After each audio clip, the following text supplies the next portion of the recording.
The Deadliest Catch family has been rocked by an unthinkable tragedy, as one of their bravest and most dedicated fishermen lost his life in a catastrophic turn of events at sea. What began as an ordinary day of hauling crab pots soon spiraled into a fight for survival amidst one of the most dangerous storms they had ever faced. The sheer unpredictability of the ocean turned routine into disaster, leaving the crew and viewers grappling with heartbreak and disbelief. How did everything go so wrong, so quickly? Let's unravel the chain of events leading to a moment that forever changed the lives of everyone on board. It all began as Jake's crew embarked on what they thought would be a historic day. With almost 60 pots already hauled and stacked, their gamble of heading further northwest in search of crabs had paid off in spades. The nets were fuller than anyone could have imagined, brimming with 200 to 300 crabs per haul, a jackpot that could set them up for the season. For hours, the crew worked tirelessly, energized by the promise of a massive payday. The Bering Sea, known for its brutality, had seemingly granted them a rare gift. Yet, as every seasoned fisherman knows, the sea's generosity is fleeting, and danger is always lurking beneath the surface. Without warning, the weather turned. The calm seas were replaced by towering waves, the sky darkened, and a relentless wind whipped across the deck. Rain fell sideways, drenching the crew as they scrambled to secure their catch. The storm was ferocious, but the urgency to finish their work outweighed their fear. Every second counted. The men worked with precision, their movements honed by years of experience, but the worsening conditions made even the simplest tasks perilous. In the midst of the chaos, an ominous beep from the sonar cut through the roaring storm. Captain Jake's instincts, honed over decades at sea, told him something was wrong.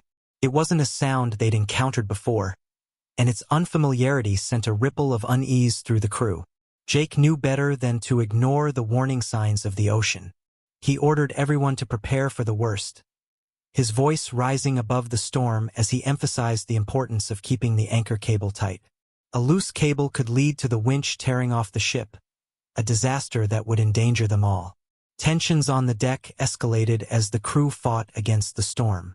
Waves pounded the ship with the force of a battering ram, and the rain obscured their vision. Suddenly, the cable jerked violently, nearly pulling a deckhand overboard. The heart-stopping moment left the crew frozen in terror for a split second, a grim reminder of the razor-thin line between life and death on the Bering Sea. For Jake, the pressure to make the right decisions and keep his crew safe was mounting with every passing second. As if the storm wasn't enough, another ship, the Wizard, appeared dangerously close. Jake recognized the vessel immediately but had never seen it this close in such treacherous conditions. A collision seemed inevitable as the waves pushed the two ships toward each other. Both crews braced for impact, their panic palpable as they prepared for the worst. By some miracle, the vessels narrowly avoided a crash, but the near miss rattled everyone. Jake had no time to address the situation with the Wizard's captain. His own crew was relying on him to navigate them through the storm and get them home safely. Then came the unthinkable. Amid the chaos, a crew member lost his footing on the slick deck. In an instant, he was gone, swallowed by the freezing waters of the Bering Sea. The crew stood in stunned silence, their worst nightmare unfolding before their eyes. They had seen men go overboard before, but the bitter cold and violent waves made survival nearly impossible. The celebration of their record-breaking haul now felt hollow, overshadowed by the devastating loss of one of their own. Jake knew he had to keep his crew moving, but the weight of the tragedy hung heavy over the ship. The men worked in somber silence, their minds racing with grief and fear. Each wave that struck the ship felt like a cruel taunt from the ocean, reminding them of its merciless power. Jake's voice broke through the gloom as he shouted orders, desperate to maintain focus and prevent further loss. But the tragedy had changed everything. The camaraderie and confidence that had fueled their efforts earlier in the day were replaced by a grim determination to survive. As the crew prepared to return to port, another eerie sound echoed from below the ship. This time, it wasn't the anchor or the cable, it was something far more unsettling. Jake was faced with an impossible decision: investigate the unknown threat or cut their losses and head home. The stakes couldn't have been higher. The crew watched anxiously, their faith in Jake unwavering, but their fear of the ocean's unpredictability growing with every passing moment. Meanwhile, the Wizard's captain dealt with his own crisis, furious over the near collision and shouting into the radio at Jake. The tension between the two captains was palpable, each trying to assert control in a situation where the ocean held all the power. The storm's fury spared no one, forcing both crews to confront the harsh reality of their profession. Back on Jake's ship, another wave nearly swept Jacob, a deckhand, overboard. He managed to grab the railing just in time, pulling himself back onto the deck with trembling hands. Despite his close call, Jacob forced a smile, a reflex born of years spent laughing off danger to keep fear at bay. Jake apologized, his voice filled with regret, but the crew could see the toll the day's events were taking on him. The tragedy wasn't confined to Jake's crew. On the Summer Bay, Captain Wild Bill faced his own crisis when a crew member fell into the freezing water while hauling pots. The man was rescued, but the shock of the icy sea left him shaken and weak. Across the fleet, the day's events served as a grim reminder of the risks they faced every time they ventured into the Bering Sea. For Jake and his crew, the ocean had claimed more than just a life. It had left an indelible scar on their spirits. The waves, once a source of livelihood, had turned into a force of destruction, reminding them of their vulnerability. As they headed back to port, their thoughts were consumed by grief, fear, and the haunting realization that the sea's power is both a blessing and a curse. The events of that fateful day will forever be etched in their memories, a stark reminder of the price they pay in their dangerous fight against the sea. The Bering Sea had proven its unforgiving nature once again. Wild Bill's crew had dodged a bullet, but they knew the sea rarely offered second chances. Pressing on through the chaos, they encountered another mishap. Nick, one of their most experienced deckhands, twisted his ankle. Amidst the storm, the injury was severe, and even Nick, as tough as he was, knew it might end his season. Captain Bill called down to check on him, fully aware of how vital Nick was to their operation. However, with the storm raging, getting Nick off the boat wasn't an option. They could only hope he'd endure until they returned to port. Meanwhile, Captain Harley of the Southern Wind faced his own trouble. While attempting to maneuver around Summer Bay at the dock, his boat collided with the other vessel. Though the damage wasn't catastrophic, tempers flared. Harley blamed the wind, as he often did, but everyone knew his misjudgment played a significant role.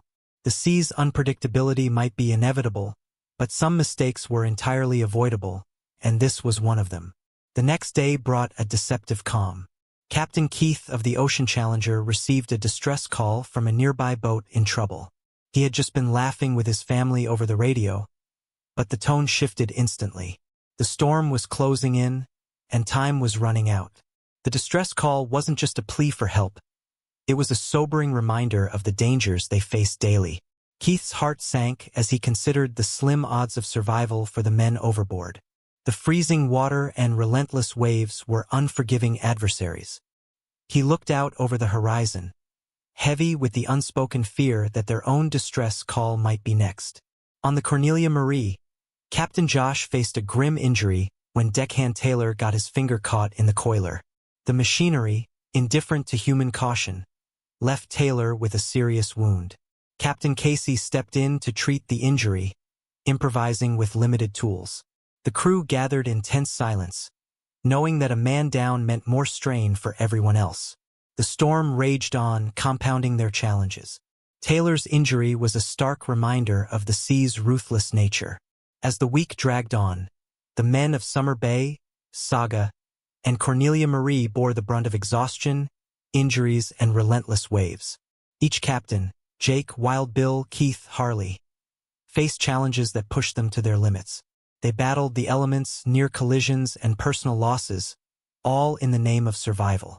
The Bering Sea showed no mercy, and the toll it took on their spirits and bodies was a constant reminder of its power. For these crews, fishing wasn't just a livelihood. It was a test of endurance.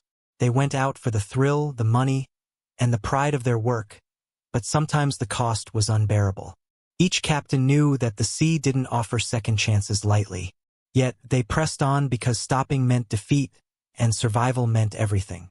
Even as the Cornelia Marie navigated treacherous underwater currents, Captain Josh and his crew fought to stay on course. The instruments worked overtime, and the crew braced against the relentless waves. Suddenly, a powerful current pulled the boat off course, throwing the crew into chaos.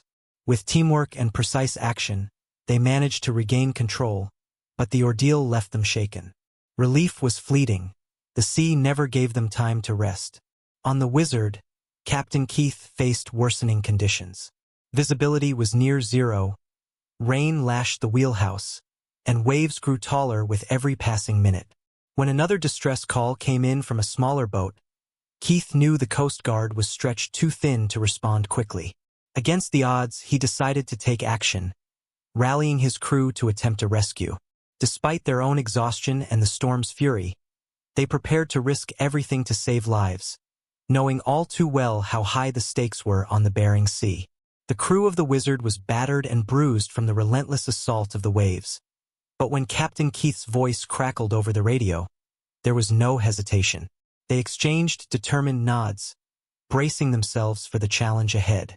They had survived storms before and knew what it took to make it through. This time, it wasn't just about survival, it was about saving lives. Turning straight into the storm, the Wizard plunged into danger, embodying the bravery and sacrifice required when lives hang in the balance. Keith pushed the throttle forward, the bow slicing through the waves with purpose. On deck, the crew moved swiftly, securing loose equipment and preparing for the worst. The wind howled, a deafening roar that seemed to echo the fury of the storm itself. Keith's eyes were glued to the radar, scanning for any sign of the distressed vessel. In these conditions, close was a relative term, and time was running out. Through the mist and rain, they finally spotted it. A small fishing boat, barely holding together as waves crashed over its hull. Keith maneuvered the Wizard as close as he dared, shouting instructions over the radio for the crew to prepare. It was a dangerous operation. One misstep could lead to disaster. Lines were thrown, ropes snapped in the wind, and the deckhands fought to maintain their footing on the slick, storm-lashed surface. Slowly but surely, they pulled the smaller boat closer. One by one, the stranded crew members climbed aboard the Wizard, exhausted but alive. Keith watched the last man make it across and felt a wave of relief. Though the storm still raged, they had saved them. The return journey was treacherous, the storm refusing to relent, and Keith couldn't shake the thought of how close they had come to catastrophe. On deck, the rescued crew huddled together, their faces pale and fearful. They had been lucky, but luck wasn't a resource anyone could rely on in the Bering Sea. Elsewhere, on the Summer Bay, Captain Wild Bill faced his own crisis as the storm unleashed its fury. The waves battered the boat, icy water flooding the deck and turning every movement into a risk. The crew, already exhausted, struggled to keep going. They had pulled one man out of the water earlier, and the thought of another accident loomed over them. Then, a massive wave swept across the deck, knocking a deckhand off his feet. He slid dangerously close to the edge, clawing for a handhold. From the wheelhouse, Bill watched in horror as the man managed to grab a railing and pull himself back to safety. It was a close call, a reminder that they were pushing their luck. Bill ordered the crew to secure the gear and prepare to head back to port. Their relief was palpable as they worked quickly, knowing they had narrowly avoided tragedy. Turning the boat toward home, Bill couldn't help but feel a mix of relief and disappointment. They had done their job, but the cost had been high. The sea demanded more than they were willing to give, and they had barely made it out intact.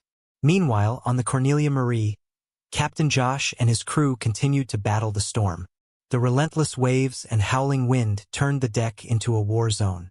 The crew worked tirelessly, their hands frozen and bodies aching, determined to finish hauling their last pots. Josh couldn't help but reflect on the lives the sea had claimed over the years. Friends, colleagues, men who had risked everything only to lose it all. The sea was a merciless force, indifferent to the dreams and sacrifices of those who sailed her waters.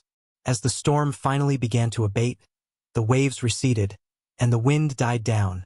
The men of the Wizard, Summer Bay, and Cornelia Marie looked back on one of the toughest weeks of their lives. They had lost a man, saved another, and skirted the edge of disaster more times than they cared to count. They had faced nature's fury head-on and emerged, battered but alive. The Bering Sea had shown them once again that survival wasn't guaranteed, and every decision carried the weight of life and death. Was this series of events a tragic consequence of nature's wrath, or could more have been done to prevent it? Share your thoughts in the comments, and don't forget to like and subscribe for more stories from the unforgiving waters of the Bering Sea.